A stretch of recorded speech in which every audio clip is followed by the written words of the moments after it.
Hello，大家好啊！咁啊，又嚟到呢個嘅 YouTube 片啦。咁啊，好感恩今日係2025年10月24號，係平安夜啊！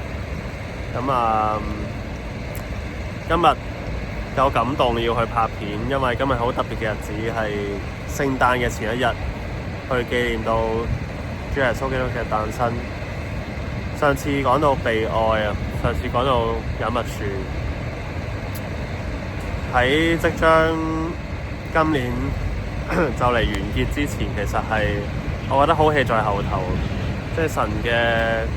好多時候佢嘅時間啱啱好，佢嘅神蹟奇事，即係當耶穌佢去講道啦，有好多人去聽佢講道，咁5餅2魚去餵飽5000人。其實係去到最後嗰一刻，啲門徒都好擔心，擔心啲人夠唔夠嘢食咧，會唔會好肚餓咧？喺 last minute 先至整個神蹟出嚟，咁所以真係好感恩啦。能夠可以喺呢個 moment 去拍呢個片啦，希望去鼓勵大家啦，喺即將嚟到年尾啦，即將準備踏入2026年，咁係一個值得去感恩啦，值得去回顧返今年，亦都去展望下一年嘅時候，唔知道大家對於2026年有咩嘅期盼啦？咁但係其實今年都仲未完嘅，仲有個零星期，咁我其實係繼續嚟到去信心嘅去等候神所應許我嘅神，佢嘅神蹟奇事即將要喺佢嘅最美好嘅時間去發生同埋去成就，因為神佢應許我話佢係唔會令我失望啦，佢好愛我啦，咁所以就希望都能夠去鼓勵大家繼續選擇嚟到去相信，繼續選擇嚟到信靠我哋嘅主啦。因為我諗除咗佢之外，即係仲有邊個我哋可以去信得過咧？我哋嘅神係信實無變嘅主啊！佢所講嘅每一句説話，佢每一句應許都唔會落空。咁其實我拍呢個片，我係真係完全冇任何嘅 agenda， 就好似聖靈俾咗一句説話我係英文叫做 No agenda is the best agenda， 意思即係話最好嘅計劃就係你唔去計劃，意思即係話係咪真係到時先算咧？順其自然咧，反而就係你去俾空間俾聖靈咯，俾神嚟到去點樣去使用你咯。好多時候我去見客，好多時候我去做神要我做嘅事情嘅時候，我都帶住呢一句叫做 No agenda is the best agenda， 去求聖靈去引導啦，去帶領啦。任憑佢想點樣用我就點樣用我咯。咁所以我期盼我哋踏入2026年嘅時候啦，我哋可能都有啲唔同嘅 New Year Resolution 啦。咁而我自己都想分享少少，就係我都有諗過，其實究竟新嘅一年會係想做啲咩咧？為神做啲咩咧？我相信神喺我哋每一個人身上都有佢獨特嘅計劃。好多時候都係未必能夠知道晒成個 full picture 係點，或者神佢希望我哋喺將來嘅時候係佢嘅計劃係點樣。咁但係好多時候神嘅話語就我哋腳前嘅燈路上光，佢每一日都有好多嘢想同我哋分享，同我哋講。好似上次我分享，其實我哋每一日喺我哋嘅隱密處入邊，其實神都喺將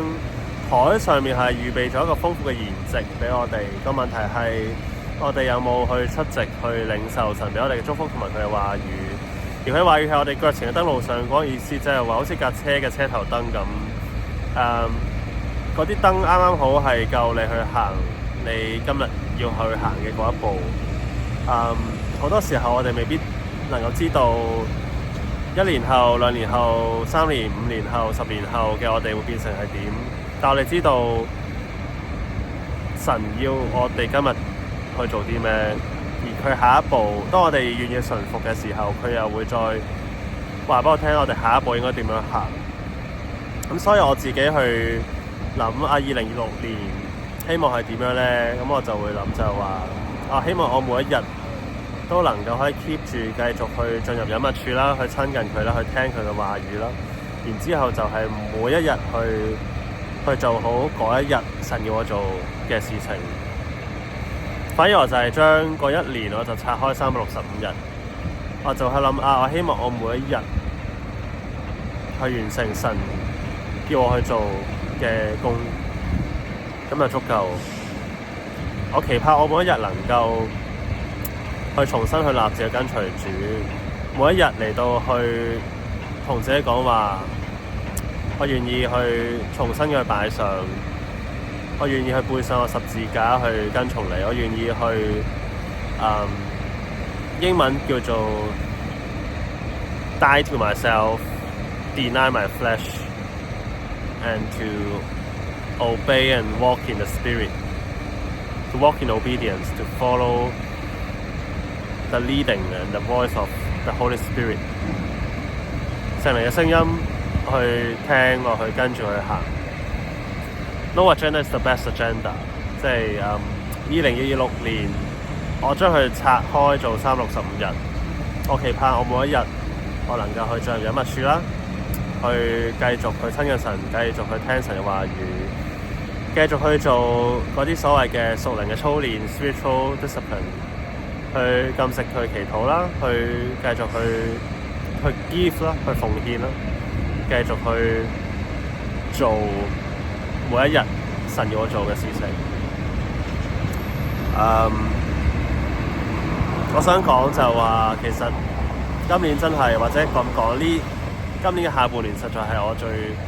成世人裏邊我最喜樂最感恩嘅一段時間，因為能夠大大去經歷到神佢嘅神蹟奇事，佢每一日嚟到去親近佢，係靠着佢嘅恩典、佢嘅憐憫、佢豐盛嘅慈愛，讓我能夠可以起到身去親近佢。呢個係佢恩典，亦都係一個屬靈嘅爭戰嚟嘅。期盼我哋踏入去2026年啦，其實仲有個零星期，呢個零星期，我期盼我哋可以繼續喺過聖誕嘅時候啦，繼續嚟到親近神，因為神佢係冇business hour，佢唔會話聖誕節佢去放假去休息。我期盼我哋繼續係豐豐富富係充滿住恩典嘅嚟到去過剩餘嘅呢個零星期。大家都能夠可以憑住信心去領受神為我哋預備呢個神蹟奇事，同埋好大嘅祝福。我相信我哋好快就經歷到神嘅恩惠。就算個環境睇落去幾咁冇可能，但係記住喺神裏邊係凡事都可能。喺人眼中睇起嚟冇可能嘅事，喺神基本上佢喐下隻手指，佢講句説話就已經搞掂。It's a piece of cake。喺人眼中覺得超級困難冇可能嘅事，喺神眼中只不過係喐隻手指，講一句輕輕講一句説話已經搞掂，冇嘢係唔可能。咁我唔想拍太耐啲片，但我就係想喺呢個 moment 喺2025年嘅12月24號去留下一個足印，留下一個足跡，去紀念即係神佢嘅作為，佢嘅信實，嚟到紀念到耶穌基督嘅誕生，嚟到紀念到所有嘅平安夜，耶穌就係和平之君。呢份嘅平安係即係出人意外嘅，係喺呢個世界唔能夠俾到我哋，係唯有神先至能夠去俾到我哋嗰份真真正正嘅平安，嗰份嘅真真正正嘅盼望同埋喜樂，唔係話你有錢就買到嗰種嘅喜樂同埋平安。即係神嘅嗰個嘅祝福，嗰個所謂嘅 prosperity 嗰個嘅財富係without sorrow， 係成個 package， 即係嗰個嘅福係唔會因為有錢而令到我哋唔開心，令到我哋憂慮，反而係神嗰個嘅祝福係幾咁美好，係有喜樂、平安、盼望，係有智慧，係有 purpose， 係有健康，唔係就係錢。即係我哋同身邊人嘅關係啦，所有嘢喺神裏邊，我哋都能夠得到嗰個 the missing piece。個秘訣就係我哋願唔願意去花時間去親近佢，去領受呢啲嘅祝福。因為神佢實在太愛我哋，上次講到我哋係被愛，我哋每一個人都係被神所愛，我哋願唔願意去俾時間去被神所愛我哋咧？所以鼓勵大家啦，喺呢個聖誕都唔好去放棄，唔好去放鬆，繼續 press on， 繼續去親近佢，繼續去領受佢俾我哋嘅呢個祝福。祈禱結束，天父係咁嘅讚美你，多謝你喺臨近聖誕嘅時候，讓我哋嚟到去紀念主耶穌，你點樣去為我哋釘身受死，點樣嚟到成個身嚟到我哋中間，為嘅就係你所受嘅鞭傷，叫我哋得醫治，為嘅就係讓我哋得着釋放，喺罪裏邊嚟到係得着自由，唔再被罪捆綁。你嘅犧牲，你嘅受死，死後復活升天，讓我哋知道我哋都能夠可以同主耶穌基督你一同去復活，我哋得着呢個永生嘅盼望。因為你知道我哋靠住我哋自己嘅所謂嘅好行為，我哋唔能夠得救，唯有靠着主耶穌基督你嘅寶血去遮蓋洗淨我哋嘅罪，以至到我哋能夠靠着你嘅呢份嘅恩典，你呢份嘅救恩，我哋能夠擁有神